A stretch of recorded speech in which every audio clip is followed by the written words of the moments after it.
It's July 4th in Salem, but don't expect fireworks in the sky. The real explosions are happening behind closed doors.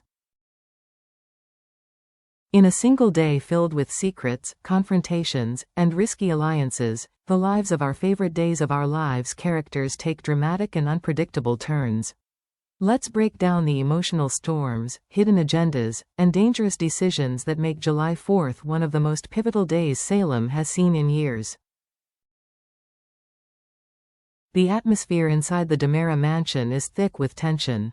The grand corridors, once symbols of authority, now echo with uncertainty. In the wake of Johnny's public disgrace, all eyes are on EJ, not just as a father, but as the head of a legacy under threat. Johnny, newly released and emotionally drained, returns home expecting judgment. But instead, EJ surprises everyone. He doesn't express disappointment or demand explanations. He offers support. But his gesture isn't without weight. EJ sees an opportunity, not just to protect his son, but to shape him. Johnny is vulnerable, wounded, and questioning everything. EJ, with his signature calm and calculated demeanor, steps into the void. He makes it clear, the DeMeras protect their own. What begins as fatherly loyalty quickly turns into something more dangerous, a slow but deliberate reintroduction of Johnny into the inner circle of the DeMera power structure. Johnny, eager to regain control over his life, begins to accept the embrace of a family name that has always come with a price. Elsewhere in Salem, Chanel watches the transformation unfold with growing dread. She senses Johnny slipping away, not because of guilt or fear, but because he's beginning to lean into the very legacy she once hoped he would reject. And EJ, ever the strategist, may have just claimed his most valuable pawn yet. While chaos brews in the DeMera household, a quieter moment unfolds across town. At Sweet Bits Bakery, Chanel immerses herself in work, desperately trying to escape the weight of recent events. But the rhythm of icing cupcakes and kneading dough offers no refuge from her spiraling thoughts. The pain of Johnny's arrest, the feeling of betrayal, the uncertainty of his innocence, all of it lingers beneath the surface. Her confident demeanor cracks in private, revealing the heartbreak of someone who believed in a love now clouded by suspicion. Abe arrives not to solve problems, but to simply be present. He recognizes Chanel's need for grounding, a reminder that she is not alone in her confusion and grief. Drawing from his own recent experience with Paulina's health crisis, he shares quiet wisdom about resilience and love under fire. In Abe's calm reassurance, Chanel begins to reframe her fear. Instead of walking away from Johnny, maybe she needs to stand still, to be the voice of compassion when everyone else is shouting. Though she doesn't say it aloud, something in her begins to shift. The pain is still there, but the hopelessness starts to ease. For Chanel, this is not a resolution, but a renewal of strength. And in Salem, even the smallest moments of healing can become the turning point of an entire storm. In the dim light of Paulina's office, tension hums like an electric current. Belle stands at the edge of a moral cliff, a memory card burning a hole in her hand. What's on it could change everything, exonerate Johnny, implicate others, and unleash chaos within the DeMera dynasty. She doesn't speak much. Instead, her silence conveys the weight of every possibility, every potential consequence. The decision isn't just legal, it's deeply personal. Her ties to Marlena, to EJ, to the town's legacy of secrets and sins, make the path forward dangerously unclear. Paulina, sharp and grounded, understands the stakes. She doesn't push Belle but offers a reminder that truth is rarely comfortable, and often, the ones most afraid of it are the ones who most need it exposed.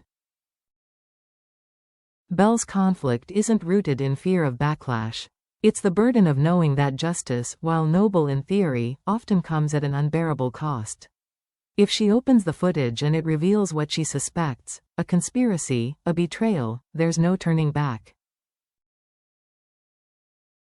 And so, in that small office, with the late afternoon sun fading beyond the blinds, Belle makes her decision. Slowly, methodically, she prepares to uncover what's been hidden.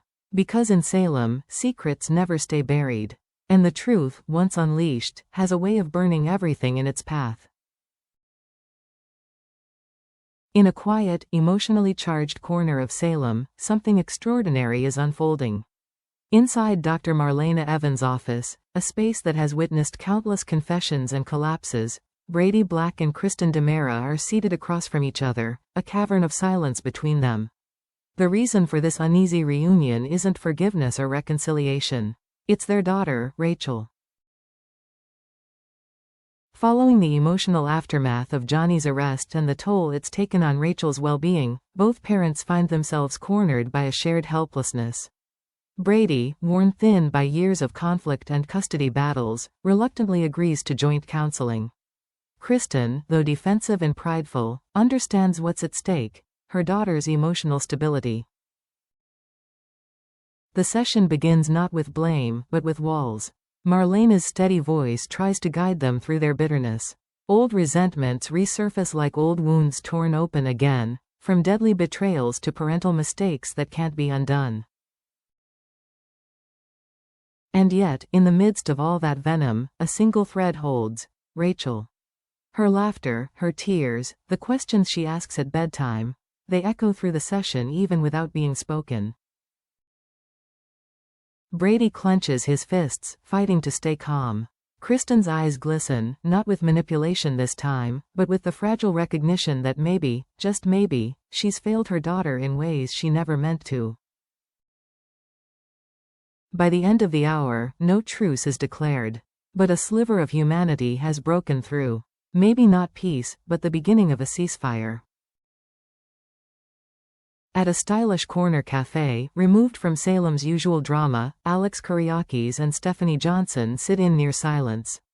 The world outside moves at a casual pace, but inside their booth, tension simmers under the polished surface.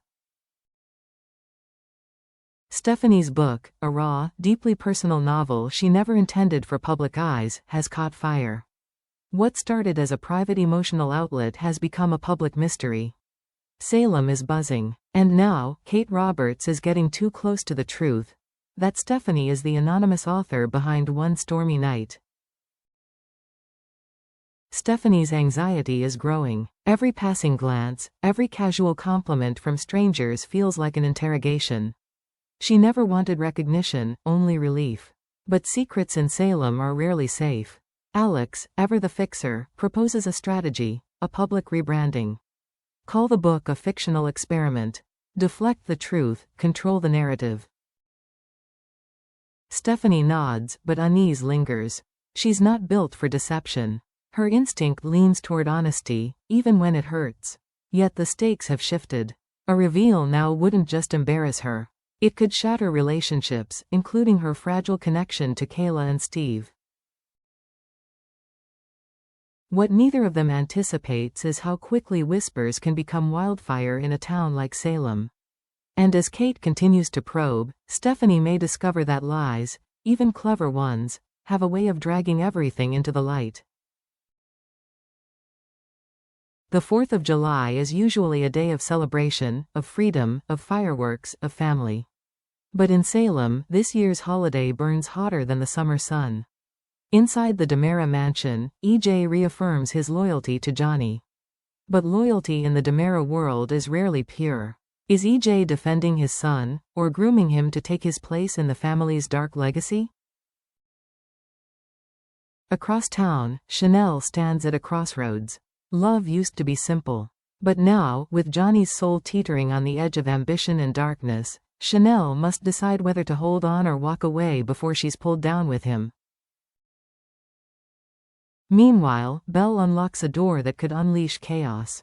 The memory card in her possession may hold the truth about Johnny's case, or a trap set by those who fear justice most. The moment she chooses to act, the dominoes begin to fall. In a therapist's office, Brady and Kristen take the first shaky step toward co-parenting, not because they've forgiven each other, but because Rachel needs something more powerful than vengeance: stability. And in a quiet cafe, Stephanie Johnson plays a dangerous game of make-believe. But secrets, especially in Salem, don't stay buried. And the fallout of her hidden identity as a best-selling author may be more destructive than she ever imagined. As the fireworks begin to light up the night sky, Salem's citizens aren't just celebrating independence. They're wrestling with the price of truth, the weight of loyalty, and the slow, burning collapse of the lies they've built their lives upon. Now it's your turn. Will EJ use Johnny for his own gain, or protect him for once? Can Chanel find clarity in the storm of her heart? Is Belle ready for the war her discovery might ignite? And how long can Stephanie live a lie before the world crashes down? Hit like, drop a comment, and subscribe, because in days of our lives, truth always comes with consequences, and July the 4th of May be the day the fireworks explode in more ways than one.